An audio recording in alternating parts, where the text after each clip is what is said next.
Everyone, welcome back to my YouTube channel. I hope आप लोग बहुत ही अच्छे होंगे, स्वस्थ होंगे, मस्त होंगे और अपनी लाइफ में व्यस्त होंगे। हैप्पी हरितालिका तीज। आज है तीज का फेस्टिवल, जो कि यहाँ पे मैं पहले ही स्टार्टिंग से दिखा दी। और सुबह का रूटीन बेसिक काम मेरा हो चुका है, सारी साफ़ सफाई, घर ओवरऑल सेट हो चुका है। और यहाँ पे मैं सारा काम से फुर्सत पा के अब यहाँ पे टाइम हो रहा है 4 और मैं इंतज़ार कर रही हूँ कब मुझे अब मेहंदी लग जाए, क्योंकि ना बच्चे स्कूल से आएंगे तभी ये काम हो सकता है। मेहंदी भी मंगवानी थी और उसके बाद और फिर उसके टाइम से मुझे लगवाना था। फिर यहाँ पे मैं ना अब मेहंदी लगवा चुकी हूँ। और ये मेरी मेहंदी हल्की मतलब जब होता है ना सूख जाता है तो आप मेहंदी को निकाल सकते हो।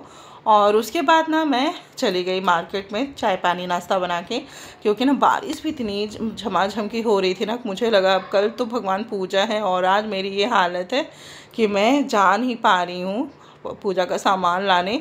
बार बार मैं दरवाज़ा खोल खोल के देख रही थी और इतनी जम की बारिश हो रही है कि मैं दरवाज़ा ही बंद कर ले रही थी, क्योंकि ना पानी घर के अंदर आ जाता है।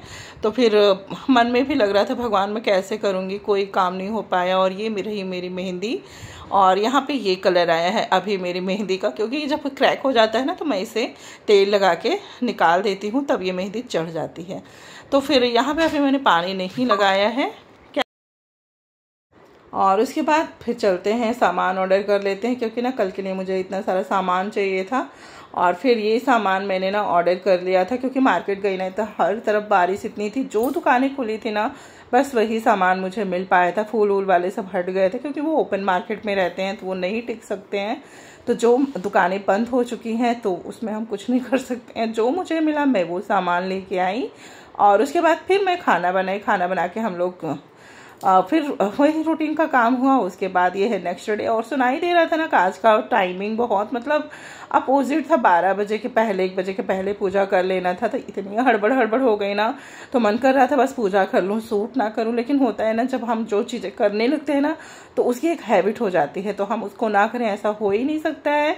तो फिर अपने मन को मतलब थोड़ा सा आराम देते हुए। और पता है इस बार की तीज ना थोड़ी सी बिना प्यास लगी ना भूख लगी बहुत अच्छे से हो गया। होता है ना जब हम तैयार हो जाते हैं ना उसमें एक एनर्जी आ जाती है, तो शायद यही कुछ होता है मेरे साथ भी। जब हम तैयार हो जाते हैं ना तो मुझे उस टाइम पे भूख प्यास नहीं लगती है। तो फिर और ये होता है व्रत के प्रभाव से, जब आप 16 श्रृंगार में हो जाओ ना तो फिर भूख प्यास तो हो ही जाता है दूर। फिर यहाँ पे मैं नहा के आई, फिर पहले एक बार पूजा कर ली भगवान के सारे, और सारा सेटअप अपना रख लिया जो चीज़ मुझे चाहिए था। फिर यहाँ पे मैं अब तैयार हो गई हूँ। यहाँ पे टाइम हो चुका है 11:15 और इसके बाद मैं पूजा करने बैठ चुकी हूँ। पहले मैंने भगवान को निकाला, सारे सामान सेट किए और उसके बाद उनका अभिषेक किया। अभिषेक करने के बाद उनको सारी सामग्री चढ़ाई, जो चीज़ें चढ़ाई जाती हैं माता को। और उसके बाद जनेऊ, गणेश, कार्तिकेय, शिव परिवार ही था। बहुत प्यारी मूर्ति मुझे मिल गई थी, ये देख ही सकते हो आप। इतनी फर्स्ट टाइम पे मैं इतने साल से ये तीज कर रही हूँ, मुझे फर्स्ट टाइम पे इतनी अच्छी मूर्ति मिली है। और यहाँ पे मेरी सारी पूजा का जो विधि होता है, प्रोसेस होता है, वो मैंने सब कर लिया है। और अब यहाँ पे चलते हैं कथा कर लेते हैं, क्योंकि आप कोई भी पूजा करो ना, अगर आप कथा नहीं करते हो ना तो आपकी पूजा मान्य नहीं मानी जाती, अधूरी मानी जाती है, ऐसा मान्यता है। कोई या तो आपके पास बुक ना होना तो आप यूट्यूब पे सर्च कर सकते हो, कथा सुन सकते हो। अब तो इतने सारे ऑप्शनल आ चुके हैं तो आप वो सब से अपनी आसान से काम कर सकते हो। अब ये रही जो चीज़ें उसमें लिखी गई थी, जैसे जैसे मैंने वैसे वैसे किया। अब उसके बाद कर लेते हैं आरती। आरती करने के बाद फाइनल रही है मेरी माँ। और बहुत 5 फल चढ़ाने चाहिए, लेकिन कितनी मुश्किल से मुझे सिर्फ केला मिल गया और नींबू था। होता है ना आप सीज़न की चीज़ें रख लो, बस वही पूजा में रखना होता है।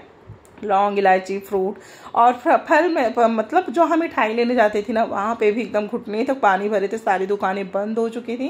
तो एक आगे ही लाइन पे होता है, वहाँ की मार्केट खुली थी, तो वहाँ से मैंने ये मिठाई ली। और मुझे कोई मिठाई वहाँ की समझ में नहीं आ रही थी।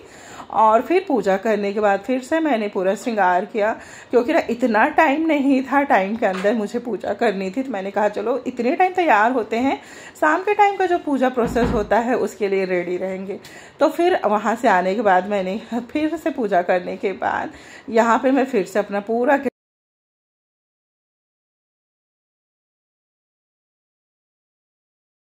यहाँ पे ना जब आप पूजा पाठ में अगर आप व्रत रखते हो वो भी निर्जला, तो तैयार हो जाओ। सबसे बेस्ट ऑप्शन है आपको भूख प्यास से बचने का तैयार होना। अगर आप तैयार हो जाते हो ना तो भूख प्यास तो बिल्कुल भी नहीं लगती है। और ये मेरे बाबू सब तो बच्चे गए हैं स्कूल, क्योंकि ये टाइमिंग था अलग, तो बच्चे भी नहीं हैं, तो सुकून से तो पूजा हो जाती। लेकिन मेरी बाबू ना बस मुझे लाले की पूजा करनी है, इसके लिए वो बहुत रो रही थी, क्योंकि मुझे अपने टाइम से पूजा ख़त्म करनी थी। और इसको लग रहा था कि मैं 1 घंटे बैठ के वहाँ वो खुद उनका अभिषेक करे, पूजा करे, इसके लिए बहुत परेशान की थी। तो दूसरे दिन मैंने इसको छोड़ दिया अपने मन से, वो जब तक उनको चाहिए उनके साथ पूजा की, मैं इसको डिस्टर्ब नहीं की, नहीं तो ये बहुत मेरा मूड ख़राब कर दी थी रो रो के। तो फिर यहाँ पे फाइनली रही मेरी ये पूजा हो चुकी है। और ये शायद पीना मैंने देखा नहीं, इसमें साड़ी के MRP का टैग लगा हुआ था कि कुछ है, लगा था, मैंने ध्यान से नहीं देखा। और उसके बाद मैंने बाद में निकाला इसको, क्योंकि हड़बड़ी में आप कुछ भी करते हो ना तो यही होता है। अगर आपकी रेडी टू गो वीडियो बना रहे हो या मतलब जल्दी की पूजा पाठ कर रहे हो तो यही होता है आपके साथ। और यहाँ पे फाइनल रही मैं। महावर भी मैंने बाद में ही लगाया था, क्योंकि मेहंदी लगी थी और मैं सच में बताऊँ ना इतनी जल्दबाजी थी कि मैं भूल ही गई थी। माता के पास बैठी तो सोचा तो माता को अर्पण करने के बाद मैं लगा लूँ, लेकिन ना वो बॉटल ही नहीं खुली। और होता है ना पूजा करने बैठ जाओ फिर उठा नहीं जाता है। फिर वही प्रोसेस किया मैंने। और ये है शाम के टाइम का, शाम की पूजा मेरी हो चुकी है। और उसके बाद मैं हस्बैंड आ चुके थे, मंदिर भी जा चुकी हूँ, मंदिर से भी आ गई हूँ। अब हमारे यहाँ का नियम मैंने शुरू से यही किया है कि आप जो नियम शुरू से करते हो आप लास्ट में तक वही नियम कर सकते हो। इसलिए नए नवेले जो हैं उनको तो एक नियम बना लेना चाहिए कि उनसे नहीं हो पाएगा, तो आप ये ऑप्शनल रख सकते हो अपने लिए। इसमें नियम तो है आप पानी नहीं पी सकते हो, लेकिन हमारे यहाँ का सिस्टम अलग था। वहाँ पे ना शाम के टाइम तारा दे के पूजा करके आप चाय पानी ले सकते हो, फलाहार भी कर सकते हो। तो फिर हमने वैसे ही किया। और यहाँ पे फलाहार नहीं करते हैं और कुछ नहीं करते, बस चाय ले लेते हैं, पानी प्रसाद खा के पानी पी लेते हैं हस्बैंड के हाथ से, जैसे हम लोग करवा चौथ में करते हैं। बस वही प्रोसेस था। और ये है सुबह की पूजा जो हम 4 बजे उठ के करते हैं। अभी दिखाते देख ही सकते हो कि बाहर कितना अंधेरा है, 1 ही 2 लोग मोहल्ले में जगह हैं अभी। और मैं अब यहाँ पे सुबह की पूजा कर चुकी हूँ, क्योंकि ये ना 4 बजे से 5 तक की ये पूजा ख़त्म कर लेनी चाहिए। तो वही पूजा हो रही है यहाँ। और अब मुझे ना भोग बनानी थी, तो समझ में नहीं आ रहा था कि अभी भोग क्या बनाऊँ, क्योंकि रात भर सोते नहीं हुआ अपना, तो बॉडी इतनी एक्टिव नहीं होती है। घंटे 2 घंटे की नींद लेते हैं बस इस व्रत में।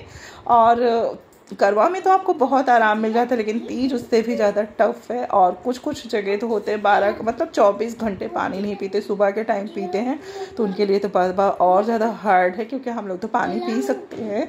और यहाँ पे ना माँ के भोग के लिए मैंने पहले शरबत से उनका पारण कराया, और उसके बाद पूरा उनको जितना मैंने चढ़ाया था भोग लगाया। और उसके बाद भोग लगाने के बाद मैंने कहा अब इनके भोग का कुछ बना लेते हैं। तो मैंने ना चावल के आटे को फेंट के रखा था और उसमें चीनी भी डाल दिया था। मैंने उसमें कढ़ाई में डाला ना तो एकदम से चिपक गया, तो ये निकल ही नहीं रहा था। तो फिर मैंने इसको पका के ना छोड़ दिया, तेल इसका ऐसे पलट दिया तो निकल गया। पहली बार मेरे से ऐसा फर्स्ट टाइम मिस्टेक हुआ, लेकिन सच बताए वो जैसे अनरसा लगता है, इतना टेस्टी लग रहा था। उसके बाद मैंने बनाई यहाँ पे चने की सब्जी, पूड़ी और क्या बोलते हैं, हाँ मैंने ये दही में सारे मसाले बना लिए थे। आप पी लेते हैं चाय, क्योंकि मॉर्निंग चाय स्किप किया था मैंने। उसके बाद फिर अब सुकून वाली ही पीते हैं चाय, क्योंकि आप व्रत रहो और चाय न मिले तो आप लोग को पता ही है जो चाय लवर होते हैं उनकी क्या हालत हो जाती है। थोड़ी सी अब एनर्जी आ गई है चाय पीने के बाद। चाय पी लिया, फिर से मैंने पूड़ियाँ निकाली, क्योंकि आज गणेश चतुर्थी दूसरे ही दिन लग जाती है ना, तो मैं सबके लिए इकट्ठे भोग बना के रख ले रही हूँ। इधर गणेश जी का भी मैंने भोग निकाल लिया है बना के, और माँ को मैंने भोग लगा दिया। अब टाइम है इनकी विदाई का, तो सारा सामान मैंने निकाल के हटा लिया है। जो जो सामान मेरा था मैंने ले लिया। और ये भाव मतलब अलग ही होता है। उस टाइम अगर आप होते ना तो सच में आप भी रो देते, क्योंकि ये लेवल ना विदाई का बहुत ही डिफ़िकल्ट होता है। तो बस वही हो रहा है मेरा। अब यहाँ पे मैं माँ को अपने घर में घुमाई और उसके बाद जा रही हूँ विसर्जन करने। और नहर में ना पानी अभी इस टाइम पे बहुत था, लेकिन अभी देखो जब ज़रूरत होती है ना पानी भी कम हो जाता है। पहले तो मैं दूसरे राउंड में बहुत दूर तक चली गई कि यहाँ मिल जाएगा, यहाँ हो जाएगा, लेकिन यहाँ पानी मिला जहाँ विसर्जन किया था ना थोड़ी सी दूर, फिर वहीं जगह पे मुझे करना पड़ा, क्योंकि यहाँ देख ही सकते हो विसर्जन होता है। ये नहर है तो उसमें जो विधि होता है जल प्रवाह करना तो मजबूरी है करना, कि नहीं तो घर में कर लेते हैं। तो उसमें लिखा था जल प्रवाह नदी में किया था माने, तो फिर हमारे पास जो भी था वही हमने किया। विसर्जन करके घर वापस आ चुके हैं, मंदिर गए हैं, पूरा सामान दिए हैं। इसके बाद करते हैं विदा आपसे, फिर से मिलेंगे कोई नेक्स्ट ब्लॉग में। Tata bye bye.